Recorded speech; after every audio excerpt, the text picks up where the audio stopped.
Congrats on getting beyond 1 million. What got you here won't always get you there. This is a podcast for entrepreneurs who want to reach beyond their 7-figure business and scale to 8, 9, and even 10 figures. I'm Brad Weimert, and as the founder of Easy Pay Direct, I have had the privilege to work with more than 30,000 businesses, allowing me to see the data behind what some of the most successful companies on the planet are doing differently. Join me each week as I dig in with experts in sales, marketing, operations, technology, and wealth building, and you'll learn some of the specific tools, tactics, and strategies that are working today in those multi-million, 8, 9, and 10-figure businesses. Life can get exciting beyond 1 million. Walker Deibel, it is awesome to see you, man. I appreciate you carving out some time to talk. Brad, thanks so much for having me. When you came out with this podcast, I was very excited because I thought to myself, Brad Weimert is going to absolutely crush it. There's a few podcasts that sort of execute on the concept of like, oh my God, I can't believe this is free. And Beyond 1 Million is in the small category of those podcasts that is just like a repeat winner in that category for me. So thanks for having me. Honored to be here. I appreciate that, man. Well, it's been fun so far, and we definitely have had some cool people on to learn from. And at the core, it's just super selfish because it gives me an opportunity to learn from people that are doing things better than me in areas that I really need to learn about. And with you, that's acquisitions. So we were talking a minute ago, and you literally said, "I'm going to hold my thoughts," which was wise because we don't want to unload things before we start recording. But I was saying that I know many friends that create pretty established businesses into the high 7, 8, and even 9 figures periodically, and never look at acquisitions as a part of their strategy. And so I think it's a very important thing for people to look at, and it's timely as we potentially go into a downturn when there is even more opportunity in acquisitions than there previously was. But if you could give us a little background on yourself and how you got moving in the acquisition space, I think that's always relevant. Yeah, let's circle back to that question. I obviously have thoughts on it. So my story is one where, Brad, the reality is I'm probably just a terrible entrepreneur, right? Like, in other words, I kept starting businesses, they kept failing. And the thing is that, we as entrepreneurs all kind of know that, 1 out of 10 startups might make it. And I talk to a lot of entrepreneurs and I'm like, do you believe in that stat? And they're like, no, it's high, right? And so you get this thing where I realized that, entrepreneurship is often just punishment for people that don't understand statistics, right? We're all just like Han Solos flying into the minefield being like, don't tell me the odds. But the thing is that, I kind of started realizing, like, I'm in St. Louis, right? And so when I got my MBA here, I was, my startup was coming to a crashing halt. And I was walking down Wydown Boulevard in St. Louis. It's the only boulevard here. It's some of the biggest homes in the space. And I was looking at the houses and I realized I'm not in Silicon Valley. Like, all the really wealthy people here, they're doing things that are like below the radar. Everything's really boring. Everything's really unsexy, right? It's just sort of like, I met a guy who manufactures like the inside piece of what are those called? Like cone lights that like are in the, and there's like 2 companies in this space kind of a thing, right? Just crazy stuff like that you just would never think of or use in a sentence with words like innovation, right? And I started realizing, Yes. All these people, all these entrepreneurs around me in my 20s, right, that are starting companies, like no one's really doing 0 to 1 type things. Like very rarely is it 0 to 1 type things. It's always like, hey, I'm starting an SEO agency. Well, there's like 12 of them already here in St. Louis, right? So I started thinking to myself, like, look, I know there's a way to sort of buy existing companies, right? And this was like in 2004. And I just kind of didn't know how to do it. And I really didn't have any money. And I went out and was sort of met with this opaque and fragmented industry.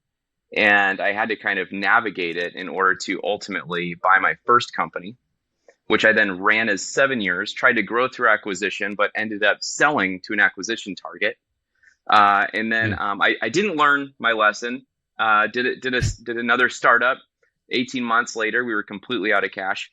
And then I used the money from the exit, and I actually bought 6 more companies and ran those, right? So my Hold story on. is, So yeah, hold on. So you ran out of cash 18 months in, and you then sold the company because you didn't have the capacity to operate, or what sorry, happened there? sorry.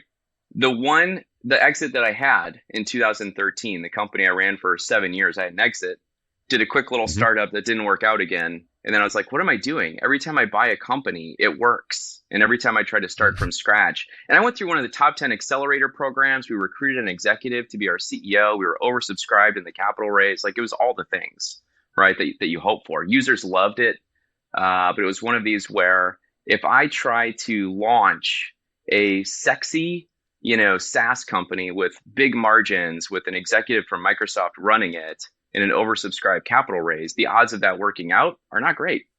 But if I buy a printing company, if I buy an aluminum manufacturing company, if I buy an e-commerce company, right, where there's already an existing infrastructure, I'm then able to acquire that asset, that infrastructure, those systems, that revenue, the earnings in a day, right? And I started realizing, Hmm.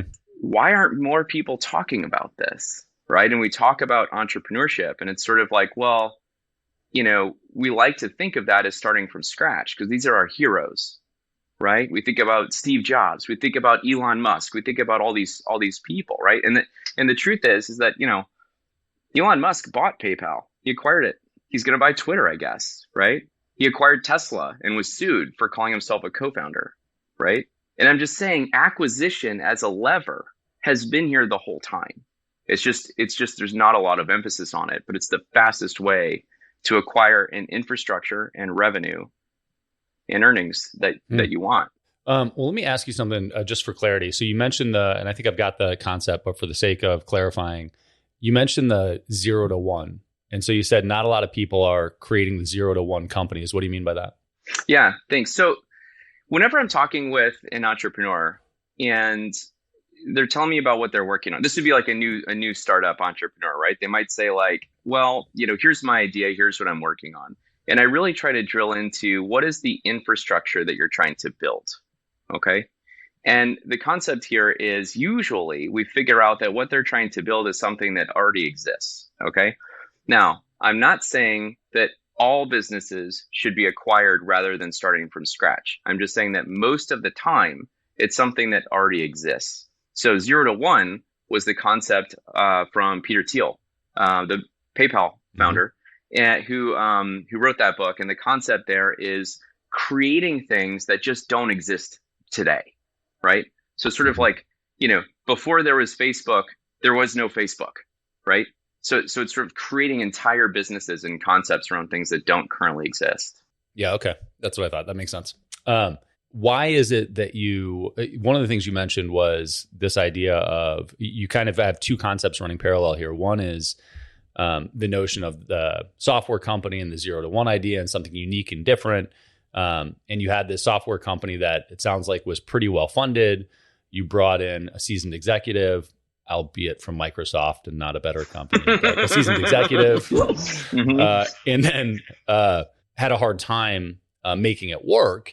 But you have comfort in the idea of the boring, stable brick and mortar companies. Why is that part of it relevant to you? That the software versus sort of the other one being. It sounds like you perceive that to be more stable, more predictable. Yeah, great. Okay, so I wouldn't go so far as to say bricks and mortar. I would say that when I started acquiring businesses, it was the only way to really get leverage, right? In sub $25 million acquisitions. Okay.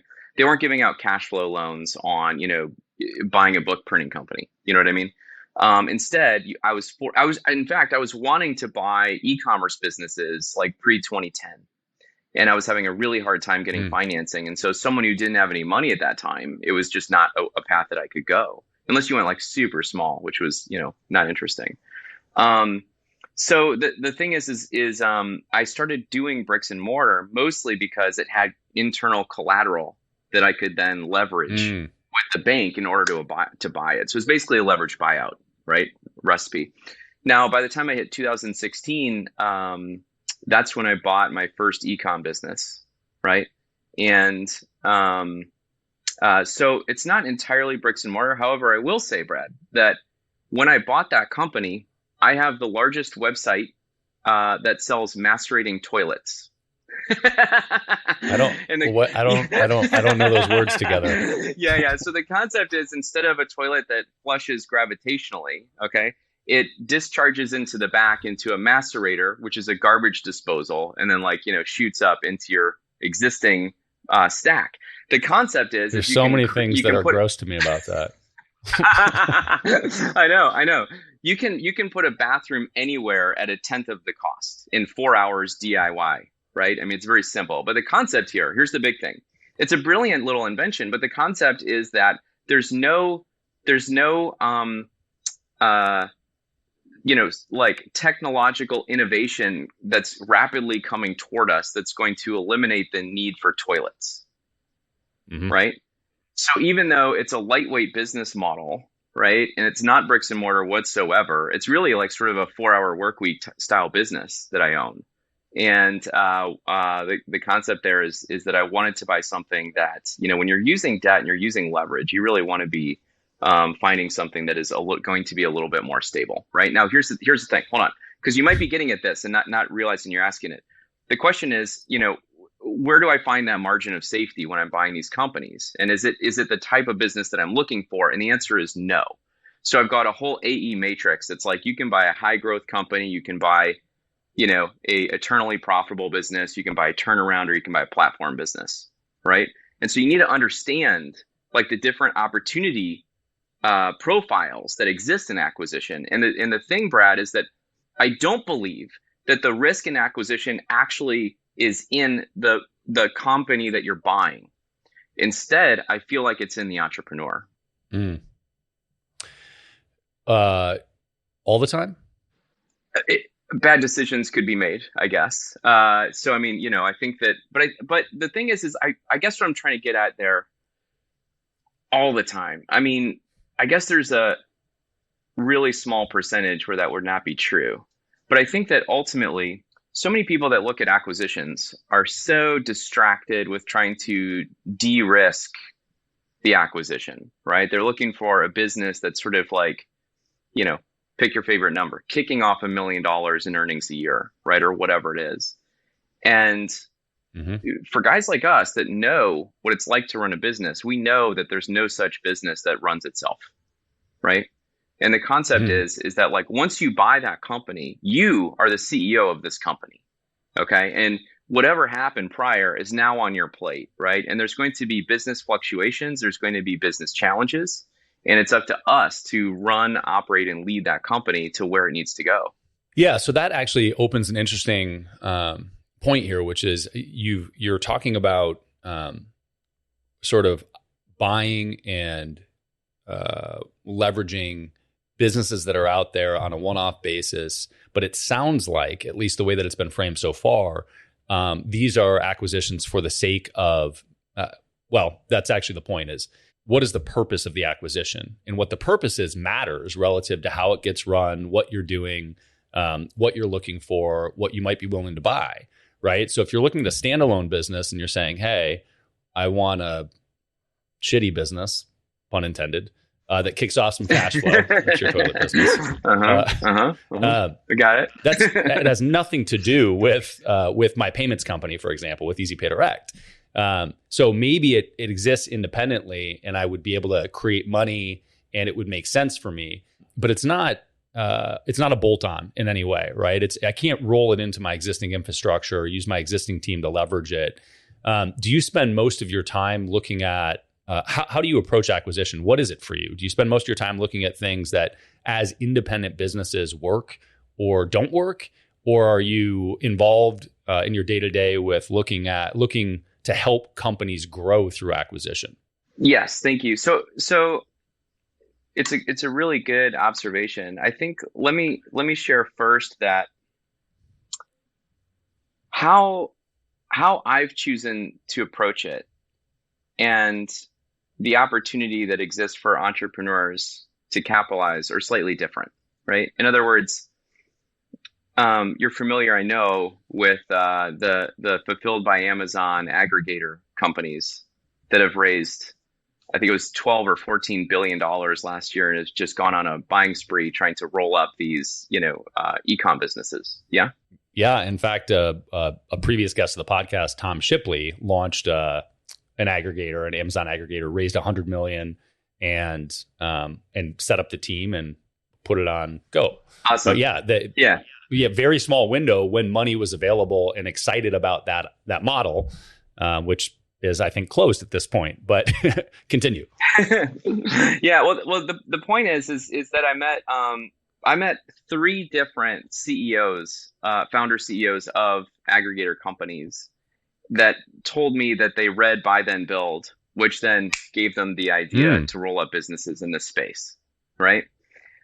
So I think that the thing is that when I first started, like my journey has been one where, I was looking at doing something like that very similar, and I think that I was just a little too early is ultimately what happened there. But the thing is that, I met an entrepreneur about a month ago who read Buy Then Build.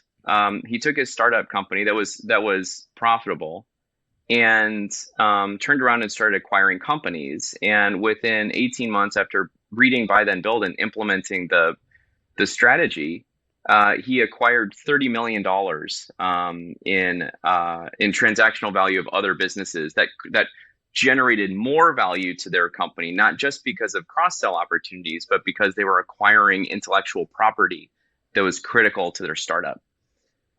He now is under contract with two more companies exceeding $100 million in transactional value, right? And what he said to me was, your strategy completely changed how we were approaching what we were doing. And we were realizing that the things that we needed to accelerate our growth were actually there. They just needed to be acquired. And he said, so I'm now, I've now increased the value of my business by if these two transactions close, over $125 million in like 24 months kind of a thing. So the concept is it's there. My particular journey went a little bit different because what I wanted to do was sort of like build the smallest private equity firm that no one's ever heard of. And my plan was to buy in multiple different verticals. And Brad, what I'm going to tell you is that, I believe in taking a lot of at-bats, and I believe that I'm not scared to fail, and I do it a lot. Okay. And I think that there was some faulty logic in buying multiple companies in multiple geographical territories, multiple industries, multiple different business strategies, different customer profiles, different management teams, all at once. And that's ultimately what I did. And my head exploded. But I got really good. At sort of like learning and navigating the private capital markets in lots of different industries. And so I think that, where I've ended up going is I've been limiting the amount of companies that I own. Okay. And I sort of have my life sort of exists in three areas. Like one is helping sellers exit, online business entrepreneurs exit through Quiet Light. Okay. As I work as a broker. Second is the businesses that I've acquired that I run, which is now down to two. And then third is going to be everything Buy Then Build and Acquisition Lab related. And what we do at the Acquisition Lab is we help people, usually first-time buyers, acquire a business, right? And it works more like a mastermind, not a buy-side advisor. So the concept there is that we're able to help entrepreneurs save six figures, no problem, easy, but get the education and support around how to actually run an acquisition process. And so that can be anything from, hey, I just sold my company and I don't want to do that startup part again because it's so hard, to, hey, I want to, leave my middle management job and own my own company, to, I own a company doing 10 to 20 million and, I want to grow through acquisition. And so I need to learn how to do this strategy. So that's everything from healthcare to online to, manufacturing and anything. Like there's no industry that we focus on at the lab. Dope. Okay, cool. So I want to talk about that specifically and kind of walk down this path for the latter scenario. But for the sake of some clarity, Buy Then Build is a book that you wrote specifically about buying companies and then building them from there, as opposed to building them from the ground up. So let's use that as a starting point, because certainly you can look at just buying and then building a company. But the people listening to this are probably entrepreneurs that have built a noteworthy company and are looking to potentially buy things, whether they've thought about it or not at this point. The relevant part of, I think the big thing that a lot of people would be served to know more about is the process of buying a company that will help you grow, right? That will plug a hole in your particular company. So let's start with where you find companies for acquisition. Just like broad stroke, how do people approach finding, and maybe even before that, how do you think about what companies might be helpful for you to buy? Yeah, thanks. So I think that that's a really great point, Brett. I think that most people are like, oh, this sounds great. Let me just go, buy something. Let's like try to get deal flow cranking, right? It's such a big mistake. Right. And like the number one mistake that I see buyers make is exactly that. And they don't stop and think like, okay, what am I bringing to the table? Okay. Entrepreneurs that are here listening to this podcast already know what they bring to the table, right? I mean, come on, like they're already running a business. They know where their strengths are. They know if they're a revenue generator or profit maximizer or whatever. And the thing is that they're looking for trying to achieve that next level. The first thing that I think that they need to do is figure out, what is my business strategy, right? Like, where am I going to be in 5 years? And what are the things that I don't have today that I will need to be where I need to go, right? What's missing between there? And diving into that will really help identify what it is you're actually trying to buy, right? Which is a critical step. And so in other words, you might say like, hey, I work with, I run Easy Pay Direct. And so what I want to do is just run out and acquire, every single company that's like this doing payment processing. Maybe that's one strategy you could take on, right? You could just go world domination, every flavor, right? That's sort of like a horizontal. Right? I mean, I'm not going to tell you that that's a bad or a good strategy. It just depends on what you want to do, right? And so you'd get into a lot more commoditized. You'd be buying commoditized payment processing businesses, but would end with world domination. That's good. Or you could go vertical and say, okay, like, whatever. What are my biggest expenses? What are, I know a little bit about what you're looking to do next, and I don't know if that's public, so I won't go there. But you could go vertical and say like, hey, we're going to, well, if we went completely vertical, you could say, I don't know, Brad, I'm going to start buying all the mastermind companies out there that are running like online courses or something like that. And so now you've got this customer facing piece that you're selling all these online courses and you're taking all the payment processing in the background. Completely different strategies, right? So you need to just say, where am I trying to go first, right? After that, and let me add some clarity to that. So like, those two examples were, one was buying a revenue stream and kind of playing the cash flow game, meaning, hey, 3 years from now, I can pay off the debt from buying the company. And at that point, I'll have a tremendous amount more cash flow for my payment company. Or I'm buying, X in cash flow a month and the debt service on it is going to be a lot less than that. So I'm buying immediate cash flow, but then I've got this ongoing debt service. And that's just amplifying the size of the business. That's one type of acquisition. The other was functionally this idea of me buying, so probably, for clarity, call it 15% of the Easy Pay Direct portfolio, which is like a huge chunk, is serving people that sell information. And those are like, Tony Robbins, Dean Graziosi, Grant Cardone, Frank Kern, digital marketer, like all these people selling information products. So when you talk about buying a mastermind, functionally for us, that acquisition strategy would be sort of buying the lead source where our target market exists, where they come from for that segment. And so lead acquisition would be another. But the same thing would be true of like buying a marketing agency or something, right? Like, hey, we have to do marketing and I want to accelerate our marketing. So let me buy a marketing agency to fill that gap, just like I would fill the lead source gap. Is that where we're going here? Yeah, exactly. Right. It's what is, or it might be like, hey, I want to, not an Easy Pay Direct, but it could simply be, I want to do the same thing I'm doing, but through geographic expansion, right? Like maybe you're in a fragmented bricks and mortar business that's sort of regional, but like you have no representation in other regions, right? Or maybe you own a 3PL, right? A third party logistics center. And that, if you're based in Kansas City, you can't hit 99% of the population in the United States with 3-day shipping at cost. So you need to buy 5 more, 3PLs as an example, right?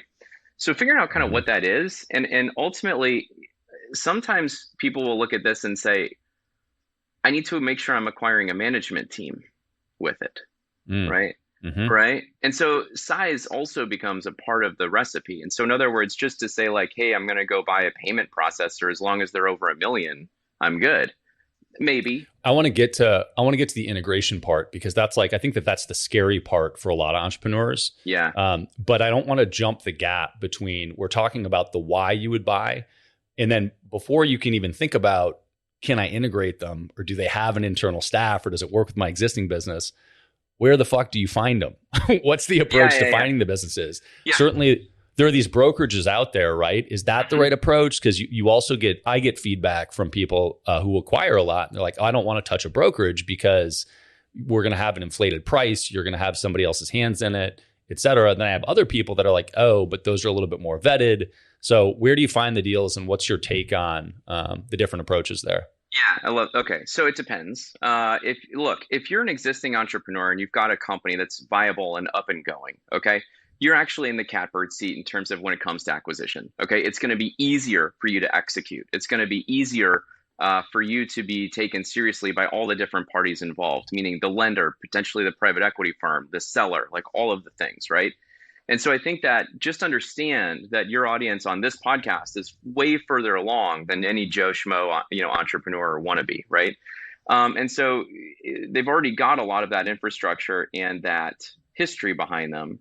For them to find these acquisitions, sure, look at brokers. Okay, my feeling on brokers is that um, when I'm looking for businesses, they are the fastest source of deal flow, period. Okay, period. Why? Because when you want to sell your business, where do you go? Do you just go to whoever called you on the phone who says that they want to buy it? Right? I've been doing this for 18 years. And what I would tell you is trying to do proprietary deal flow like that. Okay. Even when it comes to selling or buying, is that the odds that that deal is actually going to close is actually very small. Okay. Now, here's the other thing, Brad, when you are going to go sell Easy Pay Direct, okay? I don't know what your situation is, but if you're like most entrepreneurs, Easy Pay Direct is the most valuable thing that you own, right? And so when you go to sell it, how would you feel about, I'll give you no money down and I'm going to pay you $1 a day for 1 billion days. Does that work for you? I'm going to spit on you. Exactly. So the terms are terrible. Okay. And like there's a lot of like, so the thing is that when entrepreneurs want to exit the most valuable thing that they have, right? It's all about timing and getting them mentally ready to actually sell. Okay. Every single seller that has signed up with a broker is ready to close. Okay. And if you're in the sub, Mm. say, $10 million marketplace, sub $25 million marketplace, more often than not, there's a purchase price right on the thing. I have a lot of buyers that are like, Walker, what should I offer for this? And I'm like, is there an asking price on the listing? And they're like, yeah. I'm like, what's it say? And they're like, 6 million. How do you feel about 6 million? I mean, we're literally talking about like, 3, 4, 5 times, earnings on the business. You're talking about 3, 4, 5 year payback. You're going to get a 90% loan potentially, and you're going to get 100% cash on cash return. If you already own a business and you don't need the cash flow coming from that business, you can build up that equity in like 3 years. You can pay off the whole thing. It's like insane in terms of like the equity buildup that comes from these things, right? So the best place to find them, sure, go sign up for all the brokers that are in the space. Okay, reach out to the brokers that are in the space because they will be the fastest source of deal flow. Are you going to pay an inflated price? Okay. Are you paying, a point, a half a turn or a full turn? Maybe. But you're getting a deal done and you're getting it done quickly, and the equity buildup is insane anyway. The risk profile is low if you're already doing it. That'd be my argument. Okay. I think if you know what you want to buy, the best place to actually go is conferences in that industry. Mm. I really do. And the So, thing is, you just want to go there and you want to hang out at the bar, let everyone know, what it is you're trying to do, and it will take time to build. Okay, but I've seen this a couple of times in the last decade where people do this, and then the next thing you know, they're the aggregator in the space, right?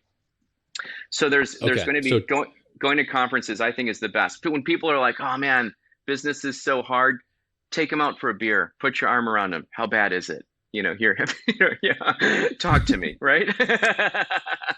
You're looking for pain. You're looking for pain because those people are going to be ready, right? If you're talking to someone who's strong and like they're really not going to have interest to sell, and when they do, they're going to run the right channel, right? Which is the broker. So you want the broker to call you when that happens. Got it. So two different approaches here. One is basically you functionally pay for a full pipeline by going to a broker. So if you look at this from a sort of as any business owner would from a client acquisition perspective, you have to create a funnel to get your clients in, right? And you've got the big audience, and then how do you convert them into an actual customer or client? And the same thing would be true of acquisitions, where you're looking for the pool of people that are maybe willing to buy or willing to sell, rather. A broker is going to narrow that down to we're willing to sell right now. Right now. The alternative with like going to a conference is all those people at the conference are in the vertical that you're interested in acquiring in. They may or may not be willing to sell, and you're feeling that out. Yeah, these things are all about timing, right? Like you will not die with Easy Pay Direct. Well, I hope. I guess you could. But the point is the day will come where it's ready for you to move on. But every single other day before that, you're not interested, right? It's not even something that you're thinking about because you're taking your eye off the ball, right? So it's all about timing, right? And, I think that, the other way to do it is obviously just like go, like at the acquisition lab, we pay for IBIS World for everybody. And it's one of these where you can literally do industry vertical research, even by down to city and state, down to, who are all of the businesses operating in this vertical. And you can obviously just proactively reach out to them and just get, direct mail or, buy a list or whatever it is and be doing outreach in that way. But what's the resource there? IBIS? IBIS. Yeah. IBIS World. And, so what is it? We've got a premium subscription. I think if you just go and pay for it, it's like $7,500, but they've got a great tool. IBIS World is they're the best resource that I have found for private market information, right? In other words, like getting information on the public markets is easy. You just go to Yahoo Finance or whatever your favorite, financial tabloid is and get information on the business, right? But the private markets are different, right? Like when a transaction occurs, who really knows what that went for, right? And then you've got the country club number versus the real number, right? So I brokered a deal. It was, about $24 million. The two entrepreneurs could have gone, to the country club or wherever they hang out the next day and say, I just sold my company for 24 million, and they would not be lying. However, due to, deferred payouts, due to earnouts, due to, the delayed inventory payments, due to taxes, due to the fact that it was a 50-50 partnership, that day they each probably had about $2.5 million in post-tax dollars in their bank accounts, right? Yeah. So you needed some time. Yeah. Yeah, exactly. I want to highlight that because I think that it's actually a really valuable point when you're talking about buying a business also, because what you just said, I would encourage any entrepreneur talking to their friends about an exit when they sell, asking the terms on the exit. It is tremendously common for that. Let's say the exit was the 24 million, for it to be, hey, it's 24 million, but 50% gets paid now. The rest gets earned out over time if certain benchmarks are hit. Well, then that takes it down to $12 million. And as you said, then it's two partners, and then that's $6 million each. And then there's heavy tax on it. And then you're down to like $3 million, right? Yeah. So right. I think it's important as an exercise when you're talking about exit to go through those things and think about them. But similarly, and I think this is where I want to go with you, because this goes into the terms of acquisition, of purchase. Similarly, when you think about buying a business that's doing a bunch in revenue and it's a $24 million valuation, it doesn't mean that you're out of pocket $24 million to take the company, right? Yes. And in fact, with existing here's the thing. I know all about how to, buy companies with everybody else's money, right? But this is not something that we advertise at the lab, because it's sort of I sense that very few people can actually do it. And so to go out there and advertise hey, we're going to teach all of you how to be independent sponsors, hurry up and sign up. And now we got 5,000 people that we're trying to teach how to be independent sponsors. It's not going to work, right? So the concept is that when I'm selling a business, one of my own, okay. Hold on. Before that, deferred payments come into play all the time on premium exits. Okay. In other words, if I'm buying a company and it's going to be, let's just say a 3 times earnings, okay, three to 3.5 times earnings or less, okay, I'm paying cash at close. I'm using usually 90% leverage on the deal, and I'm getting that owner out of there in 4 weeks. I don't want them in my Mm. business. I want them out. I don't want them around. Okay. And I'm paying a 3x on this business. So they're really just a distraction and a problem. Okay. This is true in almost all cases. Okay. And a lot of private equity firms need to go through an educational process when it comes to like the lower middle market in a lot of this, because there's not always these sort of deferred terms. It depends on what's going on. So just to go back to the FBA aggregators as an example, I talked with a whole bunch of them, and they were getting these great, multiples, meaning multiples on sellers' discretionary earnings, right? And so they would often say to me like, "Oh yeah, I just got a 6x, a 7x, an 8x," and it was like, sure, you know. So what's actually getting paid cash at closing, and it's usually like 3 to 3.5, sometimes more, cash at closing. Everything else is deferred. But the concept there, Brad, is that they're getting a premium exit based on the asset class itself. So I just want to So start by I saying want that. clarity on Yeah. the term premium exit and also seller discretionary earnings for the sake of clarity Yeah. here. Yeah, thanks. So there's a difference between EBITDA, adjusted EBITDA, and seller's discretionary earnings. Everyone listening to this podcast has a business and they're familiar with what EBITDA is, right? Earnings before Hmm. interest, taxes, depreciation, amortization. That is the unit of measure that we use measuring the public markets, right? And just apples to apples, how do I compare this company to that one? EBITDA, okay?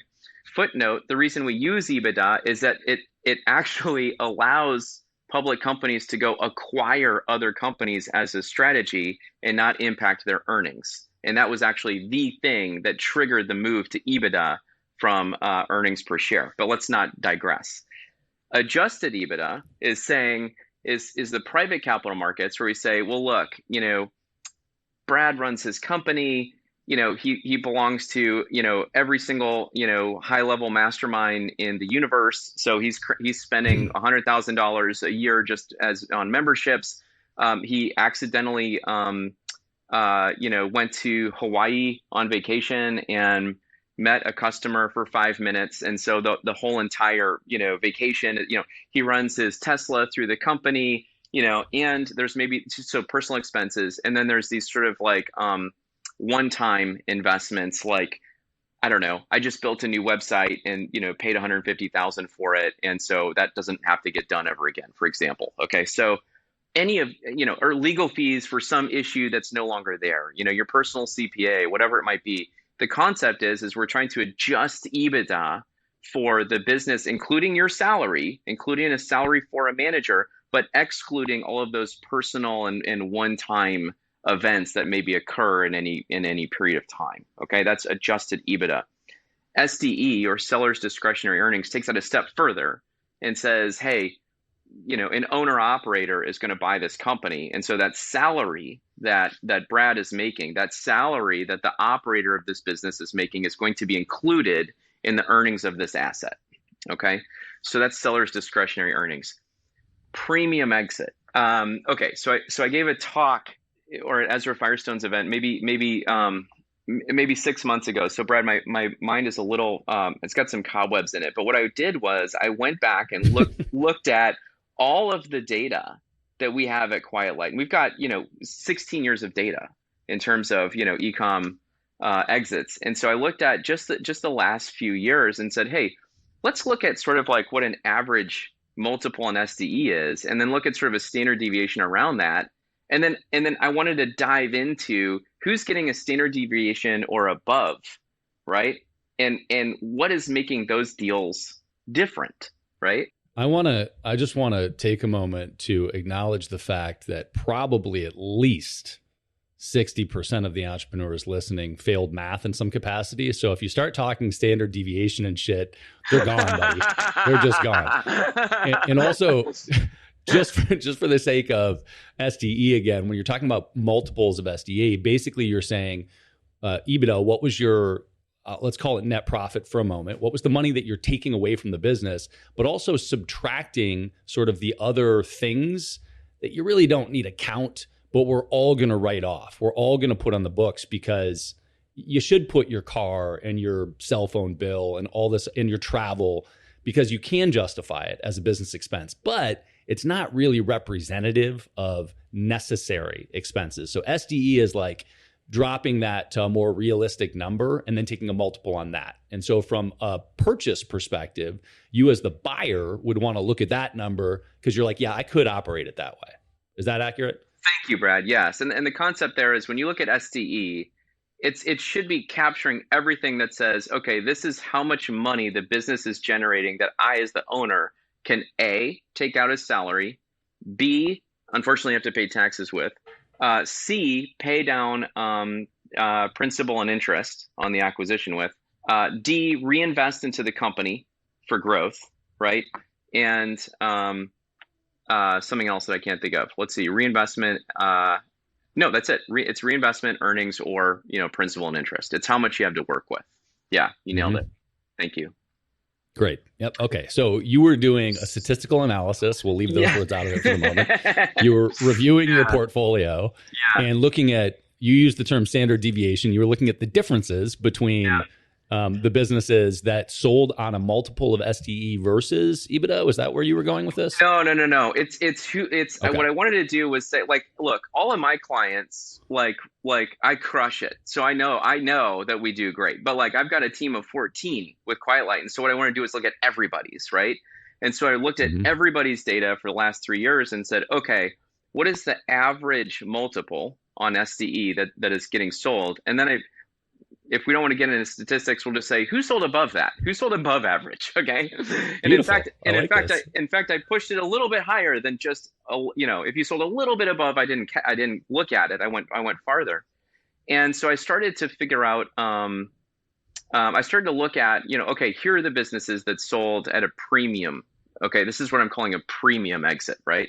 So in other words, I think it'd be a different interview to go into like what actually justifies all these different premiums, and all the examples were sort of, specific to the deal. But what I would say is that when I'm talking about a premium exit, what I'm talking about is you can look at the average, right? And you can look at a little bit around that average and say, okay, this is basically what the asset class is selling for. Like, Brad, if I say to you, probably not in Austin, let's pick a real estate market that's a little more stable, like, St. Louis. And I say, whatever, three bedroom, 2 bathroom in Clayton, Missouri. I mean, you're going to kind of have a sense of what that sells for. There's literally like a price per square foot for residential that we can go look at, right? That's like what the average asset is going for. A premium is going to be what's selling above that. And so when people are getting premium exits, okay, and these premium exits are the ones that are making headlines.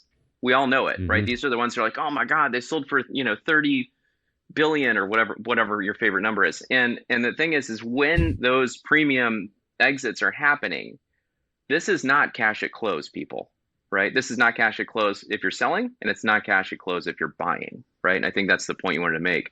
When you are an existing entrepreneur and you want to grow through acquisition, okay, you can take on a lot of leverage, meaning bank debt, because you don't need the earnings from the business, okay? And you can buy that company with a large volume of debt, and then all of the earnings will go in and build up your equity, right? Now, what if you say to yourself, hey, listen, my company, I'm doing whatever, let's just say 1 to 5 million in revenue. I got this nice little company. It's paying the bills, I'm happy, I'm out there doing it, right? But I really want to go out and buy this other company that's like 50 million, 75 million, 100 million. It is fully in the power of these entrepreneurs to do that, fully. And the thing is they don't even they need such little capital. It's unbelievable, because the thing is not only at that size are you be able to get bank debt on the business. You can get cash flow loans, you can get mezzanine debt if you need it, but the little thing that makes the big difference is that now it's big enough for private equity, and they would be happy to take that piece of equity. I put in an offer to buy a company for $180 million. I'd say about 6 months ago. It got declined, Brad, because they're not ready to sell. Okay, but the concept was it was probably going to cost me between 1 and 200,000, just to sort of like pull the team together, run private equity, the little thing that I was going to need was I was going to need the seller to roll 20% equity into the acquisition going forward. Was that way too much information? I wanted to. No, I think that there's look, there's in one conversation, there's only so many things we can cover. I think that's really relevant, but without picking that one apart, I want to highlight two things and hit on the topic that we started in the beginning and haven't made it to yet. But the first is you stopped and highlighted that if somebody's low seven figures, high seven figures, low eight figures, doing an acquisition in the high eight figures or nine figures is entirely possible.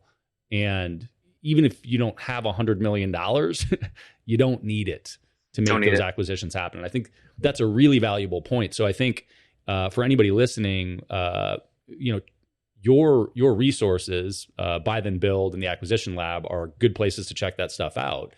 But what I want to highlight here is the next question, which is great. So you find maybe that's not the acquisition, and we could talk about this relative to a 9-figure company versus a high 7 or 8. But if you're buying something, where does the existing leadership and management fit into place? And how do you roll that into your company if you're looking to acquire to grow, right? So let's say that you have an 8-figure company. Let's say you're doing $10 million a year and you've got a management team and you're the CEO running it, but you're buying a company that is your size or bigger. Are you buying the management team? Do you want to integrate them in? What are the benefits or drawbacks? How do you approach that in general?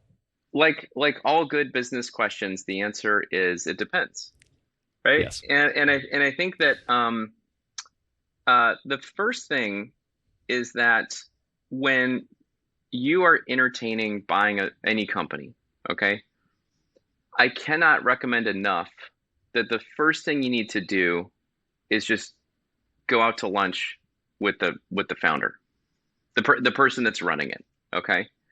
And you're going to be chomping at the bit, thinking like, oh, let me get some financial statements, like let me see the business, let me do all this other stuff because I'm hungry for these assets. What you're getting at is merging the businesses together, right? And the thing is that I learned in B school that it's like 50% of acquisitions actually fail to realize the value that they thought they were going to extract. It's large, okay? And when you look at why, it's never, ever because the financial company was the financials were misrepresented or anything like that. 100% of the failure to realize the value that can be extracted is based on the culture of the company and your ability to lead it. In other words, if the culture of the companies are too different, they're not going to merge, okay? And if you just go out to lunch with the potential seller and think to yourself, is this someone I trust? Is this someone I would hang out with, right? Is this someone who, I think is going to be running a good business? The little thing there is that companies are formed in the image of their leaders. Whether you want to call that the founder or the CEO, whoever's kind of running it right then, they're the person that's creating the culture of this business. And if you don't trust the person or you just don't jive with them in some way, it's not someone you can hang out with, it's already bad acquisition. That is the fundamental rule in these things, right? You got to be able to find a culture that's going to merge with your culture well. And that's literally like 90, I don't know. I'd be making up a statistic, but it's the whole thing. It's the whole thing. Okay, if you get that culture piece wrong, it's gonna be an uphill struggle. In terms of keeping the management team, they like when you buy a company, it depends, right? So the thing is do you want the management team? Okay, And I think that if you are, let's just say, buying a new physical location somewhere else, obviously it's going to be more important than if you're buying a company, 20 minutes away from you. You probably don't need that management team because you already have your own, right? Or maybe you don't have one and you want to acquire them. Now the thing is that it's critical that during the acquisition process, you figure out if those people are going to transfer or not. Okay. One, you want to know if you want them or not. And two, you need to figure out if they're going to transfer.